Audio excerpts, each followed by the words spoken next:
الحمد لله رب العالمين والعاقبة للمتقين ولا عدوان إلا على الظالمين وأشهد أن لا إله إلا الله وحده لا شريك له ولي الصالحين وأشهد أن محمدا عبده ورسوله وصفيه من خلقه وخليله سيد الأولين والآخرين اللهم صل عليه وعلى آله وصحبه ومن اتبعهم بإحسان إلى يوم الدين أما بعد. Mes chers frères et sœurs, comme vous le savez, le rappel profite aux croyants. Et la beauté de cette religion est dans sa répétition. Et aujourd'hui, avec l'aide d'Allah Tabarak wa Ta'ala, on va revoir ensemble une histoire que vous avez entendue plus d'une fois, celle du sacrifice d'Ibrahim alayhi salatu wassalam avec son fils Ismaïl. Comme vous le savez, dans quelques jours, nous accueillerons Eid al-Adha, la fête du sacrifice. Et il est important de connaître l'histoire de ce sacrifice. Ce sacrifice, cette bête qu'on va égorger bi'idhnillahi tabarak wa ta'ala, cette sunna a une histoire. Et c'est ce qu'on va bi'idhnillahi tabarak wa ta'ala voir ensemble aujourd'hui. Mes chers frères et sœurs, Ibrahim alayhi salatu wassalam fait partie des prophètes et messagers qui ont été élus par Allah Tabarak wa Ta'ala. Il fait partie des deux amis intimes d'Allah Tabarak wa Ta'ala. Le deuxième ami intime, Khalilullah, c'est le prophète Muhammad sallallahu alayhi wa sallam. Le prophète Ibrahim alayhi salam, il prend son épouse et son bébé Ismaïl, c'est un nourrisson. Et il va prendre donc Hajar, son épouse, et Ismaïl, et va les abandonner dans le désert. Essayez d'imaginer un petit peu déjà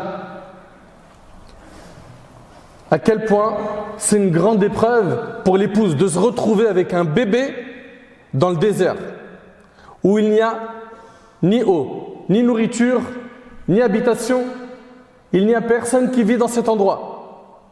C'est donc un endroit désertique. Donc il va quitter les pays du Cham pour se rendre à la Mecque, là où il y aura la Kaaba. Et il va abandonner Hajar, son épouse, et Ismaïl, son bébé, dans cet endroit. Hajar, alayhi salam, l'épouse du prophète Ibrahim, lui pose la question: vas-tu nous laisser ici alors qu'il n'y a rien pour nous, dans cet endroit pour vivre? Elle lui pose donc la question: est-ce que tu vas nous laisser ici? Et là, subhanallah, Ibrahim alayhi salam ne lui répond pas, car lui-même ne connaît pas la sagesse de cet acte. Allahu Akbar. La seule chose qu'il sait, c'est que son Seigneur lui a demandé de laisser son épouse et son enfant dans cet endroit.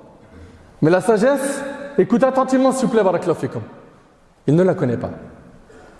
Est-ce que cela l'a freiné dans le fait d'exécuter l'ordre d'Allah? Non. Aujourd'hui, malheureusement, on a beaucoup de gens qui te disent: moi, je mettrai en pratique que quand je connais la sagesse qu'il y a derrière. Je ne comprends pas, je ne mets pas en pratique. Alors que ça, ce n'est pas le réflexe que le croyant doit avoir. Le croyant doit d'abord mettre en pratique. S'il arrive à avoir la sagesse de cet acte, tant mieux. S'il n'arrive pas, il continue à mettre en pratique l'ordre d'Allah. Et subhanallah, Ibrahim alayhi salam, donc il est en train de s'en aller. Et là, elle lui pose la question suivante. Elle lui dit: ah, Allahu amaraka bihada. Est-ce que c'est Allah qui t'a ordonné cela? Et là, il lui dit oui. Et regardez, subhanallah, il lui dit quoi? Si c'est le cas, Allah ne nous abandonnera jamais. Allahu Akbar. Allahu Akbar. Si c'est le cas, Allah ne nous abandonnera jamais. Elle se retrouve dans un endroit où, écoutez attentivement s'il vous plaît, il n'y a aucun moyen matériel pour vivre. Il n'y a ni nourriture, ni habitation, ni endroit pour acheter à manger ou à boire, il n'y a rien. Et elle est avec un bébé, un nourrisson. Et sa confiance en Allah, elle était solide. Et c'est ce qu'aujourd'hui énormément de gens dans notre communauté ont perdu. At-tawakkul ala Allah. On s'en remet plus aux causes qu'au Seigneur des causes, malheureusement. Il suffit qu'une personne aujourd'hui perde son emploi pour que tu le vois. C'est pas tout le monde, bien évidemment. Il y a des gens, alhamdoulilah, leur foi elle est solide, leur compréhension du dîn est alhamdoulilah, est clean. Mais certains, ils perdent son emploi pour lui, on vient d'éteindre la lumière de son cerveau. Ça y est. Pour lui, il est perdu. Alors que tu as oublié que celui qui donne, c'est Allah. Que Ar-Razzaq, c'est Allah. Allah Ta'ala dit wa fis sama'i rizqukum wa ma tu'adun. C'est dans les cieux que se trouve votre subsistance et ce qui vous a été promis. Pourquoi tu t'en remets pas à Allah?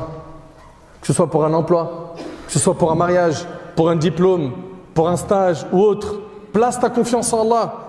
Ou bien un tel parmi nos frères ou parmi nos sœurs qui jusqu'à maintenant n'ont pas réussi à avoir d'enfants. Ça fait 10 ans qu'ils ont fait toutes les causes pour avoir un enfant. Et jusqu'à maintenant, ils n'arrivent pas à en avoir. Place ta confiance en Allah. Place ta confiance en Allah. N'aie peur de rien. Allah tabaraka wa ta'ala, il t'abandonnera jamais. Jamais. Subhanallah, le prophète, il a dit, si vous vous en remettiez à Allah comme il le faut véritablement, Allah vous donnerait votre subsistance comme il la donne aux oiseaux. Ils partent le matin le ventre vide et ils rentrent le soir le ventre plein. Tous les matins, il sort avec le ventre vide, tous les jours il mange. Penses-tu que ton Seigneur va t'oublier? Il ne va pas t'oublier. Mais simplement, place ta confiance en lui. Dans ton cœur, quand tu as une épreuve, place ta confiance en Allah. Sache que, après l'épreuve, il y a toujours la délivrance. Place donc ta confiance en Allah. Hajar alayhi salam, elle a dit à son mari, Allah ne nous abandonnera jamais. Allah ne nous abandonnera jamais. On y voit ici une foi solide, une confiance en Allah qui est très forte. Une femme et un nourrisson qui se retrouvent dans un endroit où il n'y a personne, ni nourriture, ni eau. Et avec cela, elle a confiance en Allah. Allah, il ne va pas m'abandonner. Tu t'es déjà retrouvé dans une difficulté, n'est-ce pas? Une impasse. Qu'est-ce que tu as pensé de ton Seigneur? Est-ce que tu pensais du bien de lui ou du mal? Est-ce qu'à ce moment-là, tu avais husn dhann billah, une bonne opinion de ton Seigneur, qu'il allait te soutenir, que ça allait passer, qu'après la difficulté viendra la facilité, qu'après l'effort le réconfort? Ou est-ce que non, au fond de toi tu as commencé à douter de ton Seigneur et le shaitan il t'a eu et tu as perdu confiance en ton Seigneur? Est-ce que tu fais partie de cela? Elle se retrouve dans cet endroit et elle a confiance en Allah subhanahu wa ta'ala. Et subhanallah, il a suffi d'à peine quelques temps après le départ de son mari pour que l'eau de Zamzam jaillit de l'endroit où elle était. Et comment est-ce que cette eau a jailli? Cette femme s'est retrouvée à vouloir de l'eau pour son nourrisson qui lui avait hyper faim. Et donc elle a commencé à faire des va-et-vient entre Safa et le Marwa. Et elle a fait 7 trajets. Et c'est ce qu'aujourd'hui on fait. Quand on fait une Umrah ou un Hajj, on va faire le Tawaf, puis après on va faire les trajets entre Safa et Marwa. Et on en fait 7. Et le prophète, alayhi salatu wassalam, il nous dit, pour ce qui est de ces trajets-là entre Safa et Marwa, il dit c'est cela la course, sa'i entre Safa et Marwa. Très bien. Hajar alayhi salam, elle n'a pas perdu espoir en Allah tabarak wa ta'ala, elle a gardé confiance en lui. Et j'aimerais que chaque personne parmi nous qui rentre dans le four de l'épreuve garde en tête qu'après la difficulté vient la délivrance et la facilité de la part d'Allah. Chaque croyant doit garder en tête, même si l'épreuve elle s'intensifie et qu'elle est difficile à supporter, que ce soit une épreuve de santé, de couple, de famille, avec les enfants, ou bien dans le travail, ou peu importe, sache qu'après la difficulté vient la facilité. Ici, elle est en train de faire les causes pour chercher à manger, à boire, et d'un seul coup, il y a l'ange Gabriel. L'ange Gabriel qui est venu et qui, en frappant le sol, a fait jaillir quoi? Cette source, l'eau de Zamzam. Ibn Abbas radiyallahu anhuma a dit, l'envoyé d'Allah alayhi salatu wassalam a dit qu'Allah accorde sa miséricorde à la mère d'Ismaïl. Si elle avait laissé l'eau couler, Zamzam aurait été une source débordante. Ibrahim alayhi salam, il avait invoqué Allah subhanahu wa ta'ala en disant quoi?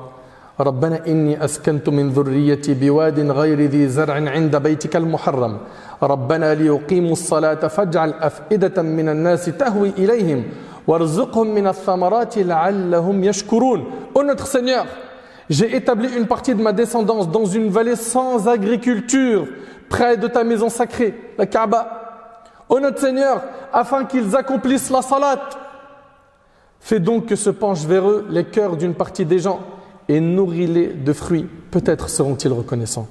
Et Allah tabarak wa ta'ala a fait que la tribu de Jurhum s'est installée dans cet endroit. Et l'endroit désertique dans lequel se trouvait Hajar alayhi salam s'est retrouvé peuplé.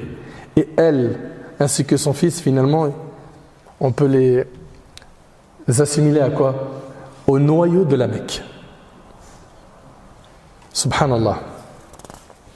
Et ça, c'est le fruit de quoi? De sa patience, de sa certitude en Allah, de sa confiance qu'elle avait en Allah tabarak wa ta'ala. Mes chers frères, mes chères sœurs, Allah tabarak wa ta'ala a éprouvé Ibrahim plus d'une fois. Cette épreuve-là, comme vous le voyez, elle est difficile. Tu dois laisser ton épouse dans le désert. Tu laisses ton bébé, ce nourrisson dans le désert. Puis le temps passe. Et Ismaël grandit. Et Ismaël devient le compagnon de son père. Il sort avec lui. Il l'aide dans ses affaires. Et le père est heureux de marcher avec son fils. Et vous le savez, pour ceux qui ont des enfants, quand on a un enfant, subhanallah, on lui veut plus le bien pour lui que pour nous, n'est-ce pas? On est prêt à tout sacrifier pour son confort et son bonheur. On veut qu'il soit meilleur que nous. Là, Ibrahim alayhi salam, il est avec son enfant, il est heureux. Et là, subhanallah, il voit un rêve qui est impressionnant. Un rêve qui est une grande épreuve.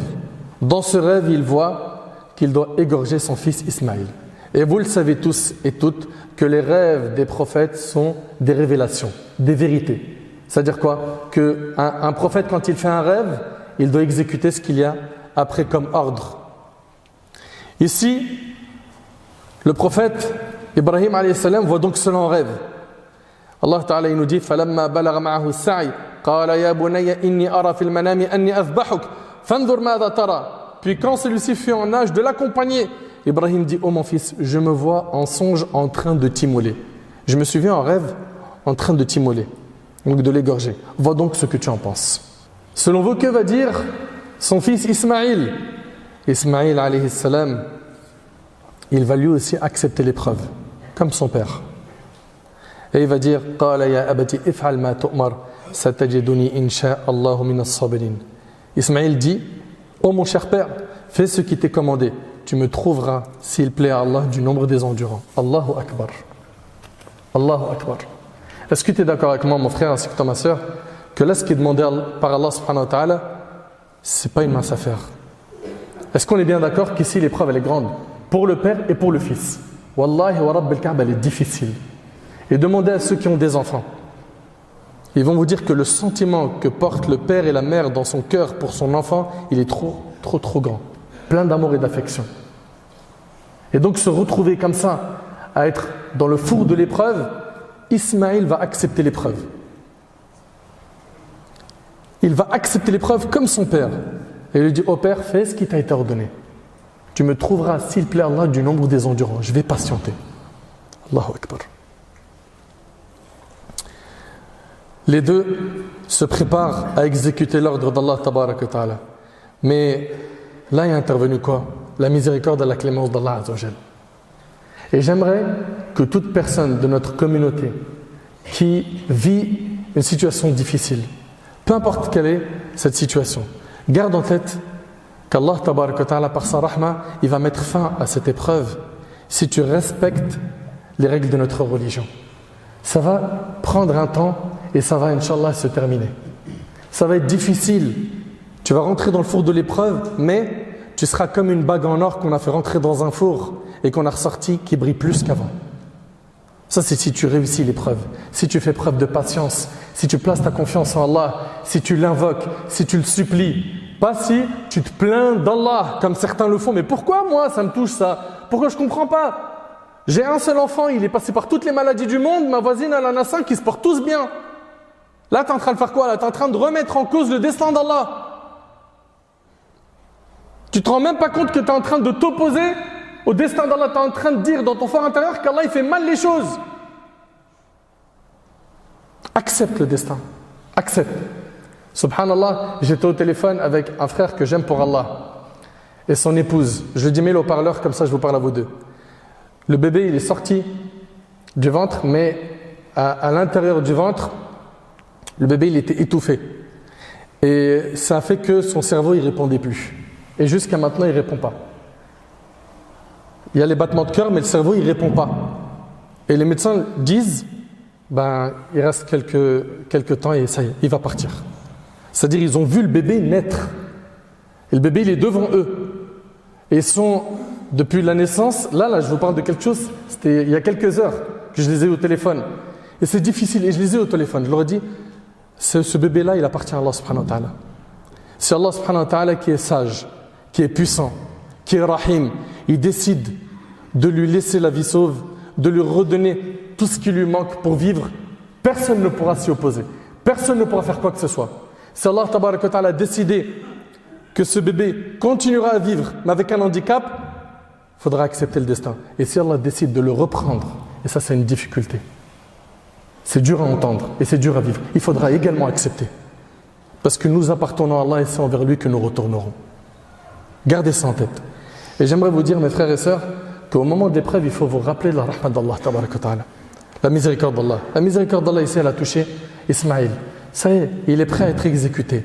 Il met le couteau sur sa gorge et ce couteau on connaît sa règle. Un couteau, c'est tranchant, ça coupe. Ce couteau ne va pas couper. Tout comme le feu qui brûle ne va pas brûler le prophète Ibrahim alayhi salam. Tout comme l'eau, normalement on y met un bébé dessus, il se noie. Mais Moussa alayhi salam n'a pas été noyé. Allah tabaraka wa ta'ala il est qadir ala kulli shay. Donc garde en tête que même si l'épreuve elle s'intensifie et qu'elle durcit, la miséricorde d'Allah elle va te toucher bi'idhnillah. Fais les causes bien évidemment pour la mériter, en te tenant droit dans ta religion, en invoquant Allah. Allah il aime voir que son serviteur s'humilie devant lui, qu'il le supplie, qu'il l'implore, qu'il est insistant dans ses invocations. Allah tabaraka wa ta'ala, après qu'il ait mis à l'épreuve Ismaïl et son père, il va enfin ici délivrer le père et Ismaïl de cette épreuve. Et il va faire en sorte que ce couteau ne va pas couper Ismaïl et Allah Ta'ala fera en sorte qu'à la place d'Ismaïl, ça sera un mouton qui sera égorgé. Et c'est donc cette sunna qui est appliquée jusqu'à aujourd'hui, la sunna de notre père Ibrahim alayhi salatu wassalam.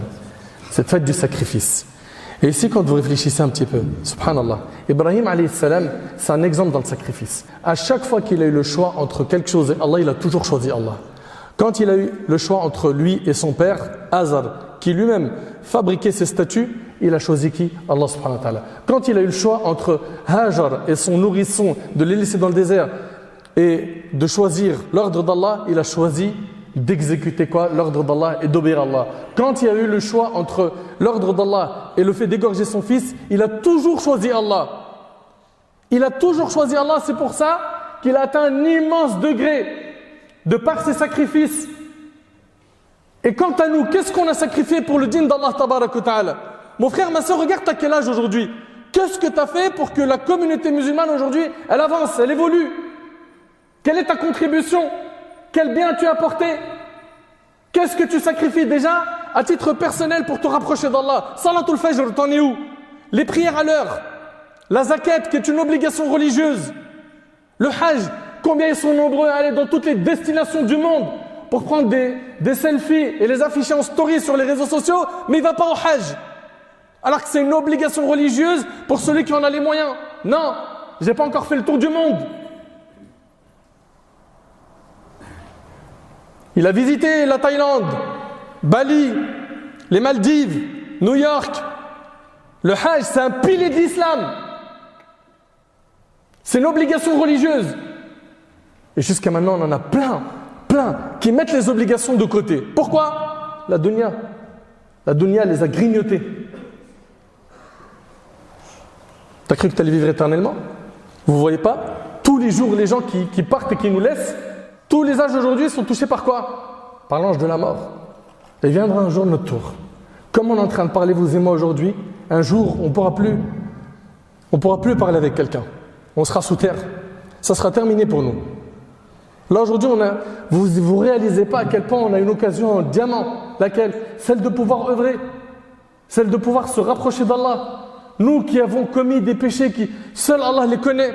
Les gens ils connaissent de nous, zahir, ce qui est apparent. Ils nous regardent, ils disent Masha'Allah le frère, Masha'Allah la sœur. Mais Allah il connaît le fond de nos cœurs. Et chacun d'entre nous sait ce qu'il vaut réellement. Mais on en est où nous dans notre relation avec Allah? Ils sont où nos sacrifices? Qu'est-ce qu'on a fait pour la religion d'Allah? T'as fait quoi? à part tuer ton temps, à part courir derrière l'argent. Abdullah ibn Abbas, radiallahu anhu, il dit, il n'y a pas quelqu'un qui a autant sacrifié pour la religion d'Allah que le prophète Ibrahim alayhi salam. Son corps, il a été exposé au feu. Allahu Akbar. Son fils à l'égorgement. We were in love, but never meant to stay. Some things are real, even when they fade.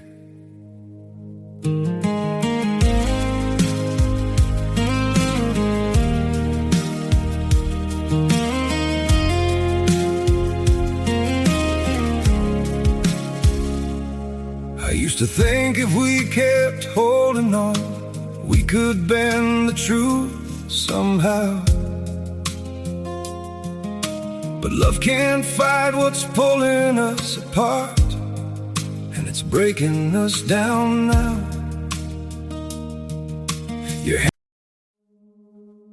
We were in love, but never meant to stay. Some things are real, even when they fade.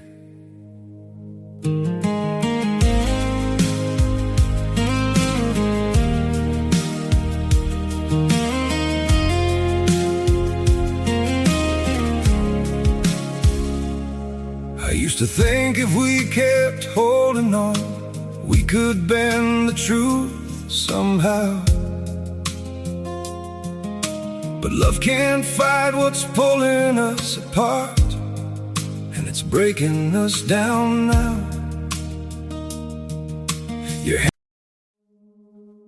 We were in love, but never meant to stay. Some things are real, even when they fade.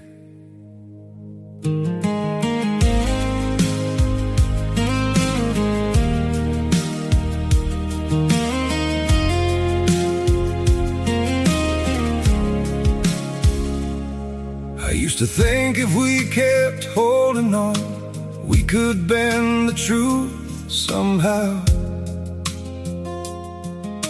But love can't fight what's pulling us apart. Eh bien, il les a mis au service d'Allah tabarak wa ta'ala. Il a sacrifié sa vie pour Allah azza wa jal. Allah tabarak wa ta'ala dit wa Ibrahim alladhi waffa, et celle d'Ibrahim qui a tenu parfaitement sa promesse de transmettre. Allah ta'ala dit inna Ibrahim kana umma.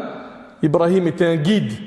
Dans le tafsir, il nous dit inna Ibrahim kana imaman qudwatan jami'an li khisal al-khayr.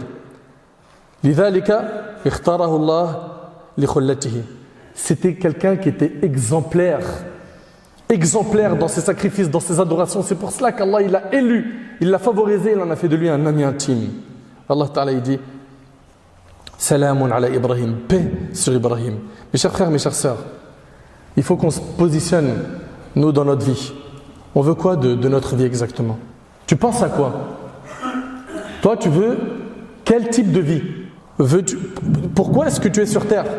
Il faut que tu te poses les questions existentielles. Qu'est-ce que je fais sur terre? Qu'est-ce que moi j'ai fait des ordres d'Allah? Qu'est-ce que j'ai fait pour m'investir dans la religion d'Allah? Chacun d'entre nous doit trouver sa place. Chacun d'entre nous doit agir et avoir un rôle positif pour nous-mêmes et pour les futures générations. Ahibbatil kiram, n'oubliez pas, en sacrifiant cette bête, qu'on la sacrifie pour Allah tabarak wa ta'ala. On ne la sacrifie pas pour X ou Y personne, ou pour un saint ou un pieux. On ne sacrifie nous que pour Allah tabarak wa ta'ala. D'ailleurs, le prophète alayhi salatu wassalam a maudit celui qui sacrifie une bête pour autre qu'Allah. D'après Ali ibn Abi Talib, le hadith il est rapporté par l'imam Muslim. Allah maudit celui qui égorge un animal pour un autre que lui. Donc gardez en tête, ahibati fillah, que nous on va faire cette adoration. Et dans cette adoration-là, ce qu'on veut, nous, c'est pas simplement distribuer de la viande, manger de la viande. Non, nous, on veut atteindre at-taqwa. At-taqwa, la piété. Pourquoi je dis ça? Parce que en faisant cet acte, tu es en train de faire quoi? De te conformer à une sunna. En te conformant à cette sunna, tu es en train de chercher la satisfaction d'Allah. Allah Ta'ala dit, Lan yanala Allah luhumuha ولا دماؤها ولكن يناله التقوى منكم. Donc ici Allah Ta'ala dit ni leur chair ni leur sang n'atteindront Allah, mais ce qui l'atteint de votre part c'est la piété. Il faut vraiment faire le nécessaire pour demander à Allah de nous accorder la piété et d'avoir ça comme objectif, d'être pieux, parce que le paradis Allah il l'a préparé pour les pieux. Allah Ta'ala il dit j'ai préparé pour mes pieux serviteurs ce que nul œil n'a vu, aucune oreille entendu et aucun cerveau ne peut imaginer. Personne ne peut imaginer ce qui est au paradis. Et ce qui est au paradis, Allah il l'a préparé pour les pieux. Et à chaque fois que vous allez voir les actions qui nous ont été demandées, c'est pour atteindre la piété. C'est pour atteindre la piété, c'est donc notre objectif. Fais le nécessaire pour être pieux. Pour cela, il va falloir sacrifier. Sacrifier de ton confort, sacrifier de ton sommeil, sacrifier de ton temps, sacrifier de ton argent. Tu ne dois pas vivre comme les gens qui n'ont pas d'objectif ou qui vivent en étant insouciants, qui ne pensent pas à l'au-delà. Qui vivent au jour le jour, qui tuent le temps, qui gâchent leur temps dans les réseaux sociaux à regarder du haram, à se remplir les yeux de quoi? De ce qui met en colère Allah tabarak wa ta'ala, à se remplir les oreilles de ce qui met en colère Allah, à prononcer ce qui met en colère Allah. Ne soyons pas de cela, apprenons à sacrifier. Ici on a un excellent exemple du sacrifice, le prophète Ibrahim, ainsi que son fils Ismaïl alayhi salam, et notre mère Hajar également, qui a une confiance en Allah qui est exemplaire. J'implore Allah tabarak wa ta'ala de nous utiliser dans le bien jusqu'à notre dernier souffle. J'implore Allah subhanahu wa ta'ala de faire de nous des pieux. J'implore Allah azza wa jal de nous accorder la sincérité, la véracité dans les propos et les actions. J'implore Allah tabarak wa ta'ala de nous accorder une bonne compréhension de notre religion et surtout de nous accorder une bonne fin.